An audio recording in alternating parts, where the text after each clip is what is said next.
Silja Dögg Gunnarsdóttir var kosin forseti Norðurlandaráðs fyrir árið 2020 en Ísland tekur þá við formennskunni af Svíþjóð.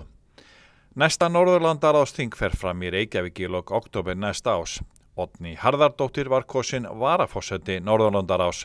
Sjónvarp Víkurfrétta hitti þær Stöllur við Norræna húsið í Reykjavík og spurði þær út í Norðurlandaráð og fleiri mál. Það ekki hverjum degi sem að tvær Suðurnesjakonur eru kosnar sem forseti og varaforseti Norðurlandaráðs. Komið þið sælar Silja og Oddný. Sæla blessaður.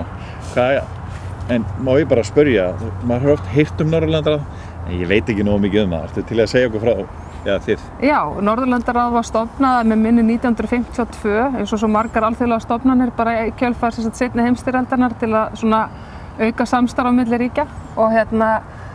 Og já, þetta samstarf annars vegar á milli alla norrænu þingana og svo á milli ráðherra, framkvæmdavalds ríkjanna. Þar að segja við erum með norræna ráðherranefnd og svo erum við með þing Norðurlandaráðs sem að við Oddný munum leiða núna á næsta ári. Og hvað er mikið mál að vera forseti þarna? Það er rosalega mikið mál. Það er rosalega gaman held ég líka. Þetta er við berum ábyrgð þá, eða ég mun þá sem forseti bera ábyrgð á nefndastarfinu vegna þess að Norðurlandaráðsþingi, það er rétt eins og íslenska alþingi.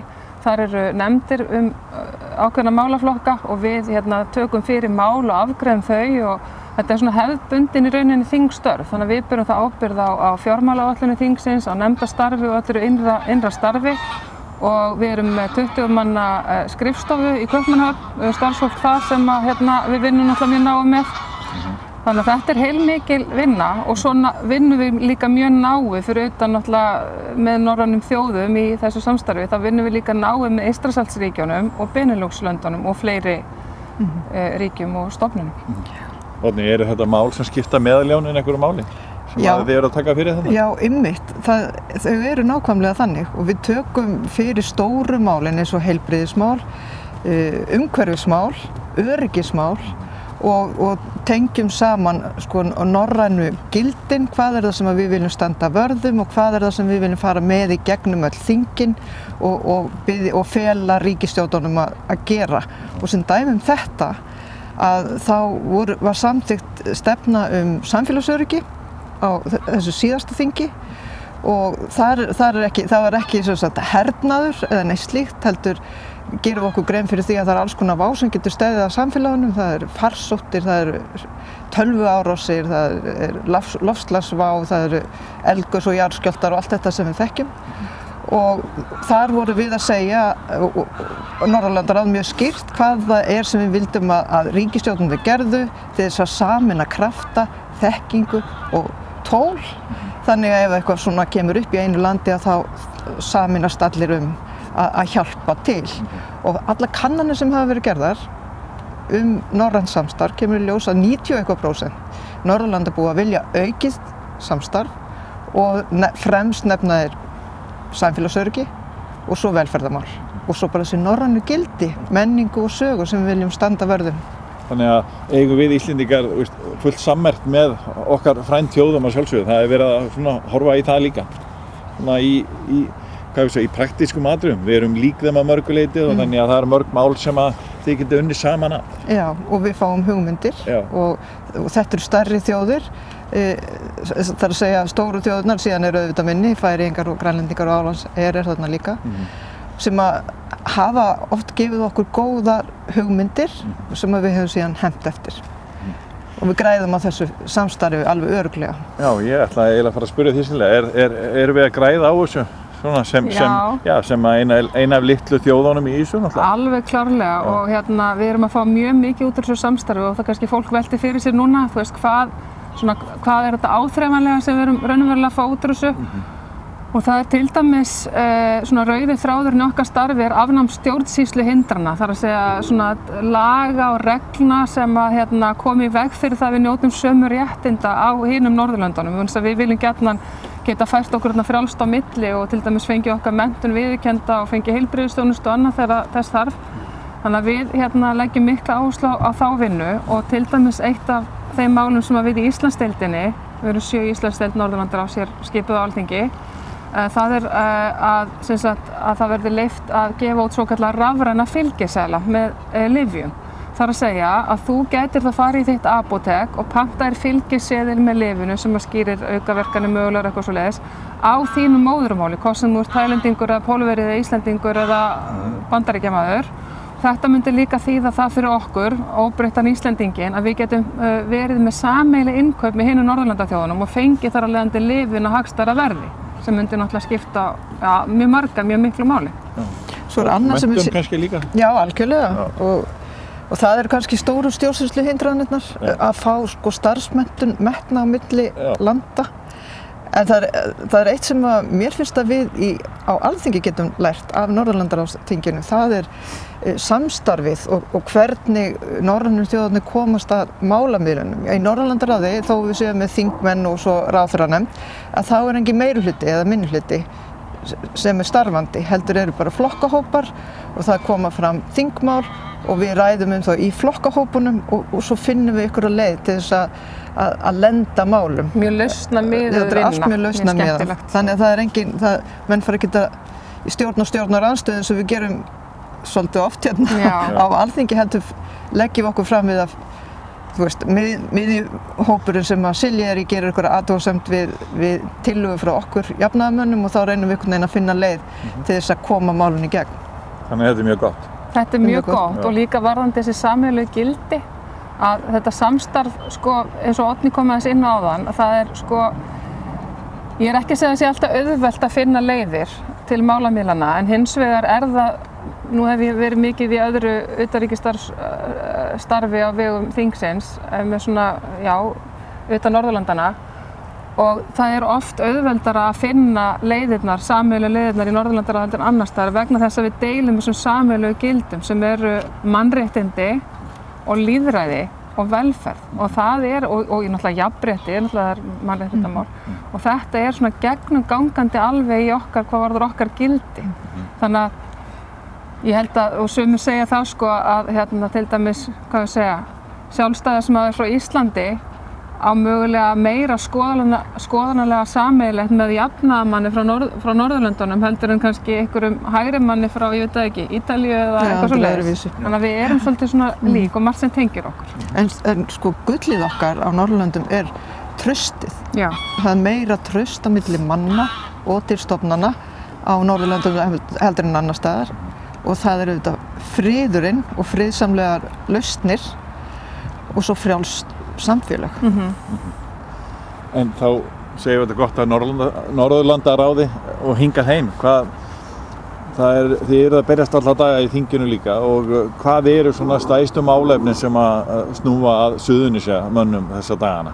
Nú það er eins og svo oft áður og ég held að sú vinna taki nú bara engan enda að það eru stofnanirnar okkar á Suðurnesjum sem að við erum stöðugt að berjast við að fá ásættanleg fjárframlög til reksturs fyrir til þess að tryggja okkur Suðurnesjamönnum sambærilega þjónustu og aðstöðu eins og öðrum landsmönnum og það er náttúrulega heilbrigðisstofnanirnar okkar og menntastofnanirnar okkar sérstaklega sem að við höfum svona verið að leggja áherslu á.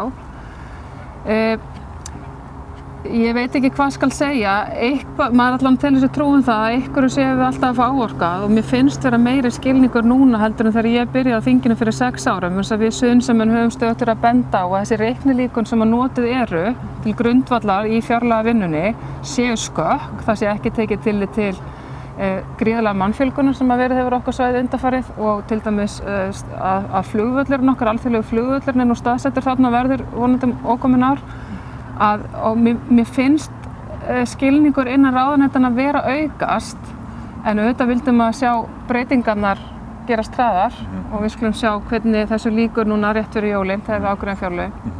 Oddný, þú hefur nú látið tíðin taka í þessi máli? Já, ég er alveg að missa þolinmæðina En nú var það þannig að þingið allt samþykkti að horfa sérstaklega til Suðurnesja og setja starfshóp í gang til þess að fara yfir þjónustu ríkisins við íbúa Suðurnesja og mér fannst ég var mjög ánægð með að það skyldi fara í gegn því það var svona viðurkenning á því að þarna ætti að kíkja sérstaklega á þennan landshluta. Núna og nefndin átti að skila 1. desember og hugmyndin hjá mér með þeirri dagsetningu var að við gætum þá fengið einhverjar tillögur inn í fjárlögin. þessi nefnd ekki enn búin að hittast, það búið að boða til fundar, en fyrsti fundurinn hefur ekki átt sér stað. Þannig að mér finnst þetta ótrúlegu seinagangur og það ekkert að sjá, þegar ég segi ekkert, þá það kannski eitthvað pínlítið hér og þar sem að valla telur. En það engin sérstaða sem þú sérð í fjárlögunum fyrir Suðurnesin. En sérstaða Suðurnesja svo hrópandi, því á undanförnum 6 árum hefur okkur fjölgað rúm 30%.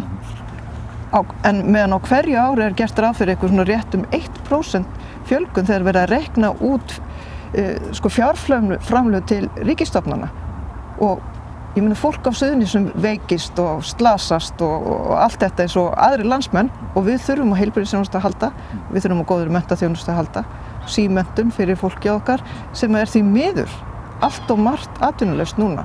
Í Reykjanesbæ eru 6,5% atvinnulausir, 6,4% í Suðurnesjabæ, aðeins minna í 5, eitthvað í Vogum, meðan það lítið atvinnuleysi í Grindavík. Meðaltali á Suðurnesjum atvinnuleysi 5,2%, meðan það 3,8% á höfuðborgarsvæðinu öllu. Það verður að líta sérstaklega til Suðurnesja. Íbúasamsetningin líka mjög sérstök og hún líka kostnaðarsöm. Silja, þú ert í meirihlutanum í ríkisstjórninni. Ég þarf að verja þetta allt saman. Hvernig stendur á þessu? Þetta bara rosalega góð spurning. Ef ég vissi að það væri ég bara búin að redda þessu. En þetta náttúrulega bara, eins og við líkjum eins og stundum við risastórt olíuskip sem búið að ganga einhvern veginn sömu leiðina áratugum saman og við erum að reyna að breyta stefnunni og eins og ég segi, maður væri ekki í þessari baráttu maður tryði ekki á að maður næði fram einhverjum breytingum fyrir rest og ég vissi talið því ég settist á þing að það myndi reyna mjög mikið á minn veikasta hlekk sem óþolumæðin sko. Þetta allt saman þegar þú ert að tala stjórnsýslu og breytingar, það tekur þetta allt saman rosalega tíma en það þýðir samt ekki það að við megum bara afskrifa að breytingar geti nokkur sem átt sér stað. Þetta bara eilíft að vera að minna á sig og það sem ég hef líka sagt. Þetta ekki bara, maður upplifir stundum að þetta sé okkar þingmannanna bara að breyta þessu bara með handafli sko. Þegar við erum nú ríkisstjórn, við erum bara pólitíska ákvörðun, þetta og einfalt og eitthvað bla bla bla. Þetta tekur tíma, þetta erfitt og þetta þarf, við þurfum mjög mikla samstöðu sem að ég tel að setja staðar á Suðurnesjum á milli þingmanna, íbúa og sveitarstjórnarmanna. Þetta ekki eitthvað eins að tveggja að þriggja að breyta þessu þegar við erum að taka þetta stóra skip og snúa þetta til betri vegar sem við erum nú að reyna að gera. En það örugglega eitthvað gott í gangi, eða ekki? Einhver góð mál? Ég bara ekki búin að sjá þau sko. Við fengum 90 milljónir á fjárauka nú eftir fall WOW sem var sett inn í menntastofnun meðal annars á Suðurnesjum sem var mjög gott og nú hefur Fjölbrautaskólinn hafið framkvæmdir við að bæta við skólastofum sem var orðið mjög brýnt að gera. Þannig að vissulega Jú, það verið að gera eitthvað en það þarf að gera meira og þetta þarf að gerast hraðar og mannfjölgunin hefur verið mjög hröð og mjög sérstök eins og Oddný bent á og þá íbúasamsetningi líka sérstök á okkar svæði sem að taka þar tillit til í fjárlögum og líka staðsetning flugstöðvarnar. Þaðan að koma sjúklingar og miklu sjúkraflutningar þeir hafa stór aukist. Við erum með vinsælasta ferðamannastað landsins, Bláa lónið og eins og ég segi, mér finnst skilningunum vera að aukast í ráðuneytunum. En þetta náttúrulega bara vinna og það þarf bara að halda áfram að grafa skurðinn. Mér finnst þetta að vera einfalt. Það bara vilji, það vilji sem þarf og til þess að láta Suðurnesjamenn fá fjármagn, til þess að setja almennilega þjónustu, heilbrigðisþjónustu og menntun, löggæslu, almenningssamgöngur. Þetta allt saman hagur almennings og íbúan á Suðurnesjum sem eru tæplega 30.000 talsins. Ég kannski vil koma það að við þingmenn á Suðurnesjum, á suður kjördæmis, ég og Oddný og aðrir þingmenn, við erum 10 þingmenn á suður kjördæmi og öllum flokkum, að við höfum verið mjög samtaka varðandi málefni svæðisins, þó okkur greini stundum á og það kannski auðveldara að gagnrýna þegar maður í stjórnarandstöðu heldur í stjórninni, en ég held að við séum sammála flest og við til dæmis vorum öll á tillögu Oddnýjar varðandi að tekið sérstakt tillit til Suðurnesjanna, þetta sem hún nefndi hér áðan, og svo var ég að leggja fram þingsályktun nýlega þar sem varðandi að farið verði stefnumótun varðandi framhaldsmenntun á Suðurnesjum og þar eru allir þingmenn Suðurkjördæmis meðflutningsmenn og þannig að við og við fundum reglulega og tökum stöðuna á okkar verkefnalista, hvað gengur og til dæmis, já, þannig að við fundum reglulega með ráðherrum málaflokka og brýnum fyrir þeim hvað okkar áherslur og hvað við heyrum heima, sko. En það alveg satt, að okkar fundir eru jákvæðir og góðir, en svo þegar við fáum í hendurnar eins og fjármálaáætlun til næstu 5 ára og förum og leitum að okkar stofnun, að þá bara lækkun, ekki hækkun, sko, það lækkun á árinu 2022 og þá fallast mann algjörlega hendur, þetta á að vera einhvern veginn öðruvísi. Já, ef maður verður ekkert hress, náttúrulega, þess vegna eins og ég segi, þetta vinna og við erum ekki búin að afgreiða fjárlögin og núna bara vinnan að laga þetta og breyta þessu áður en að þau greitt voru atkvæði þau núna í seinni partinn í desember.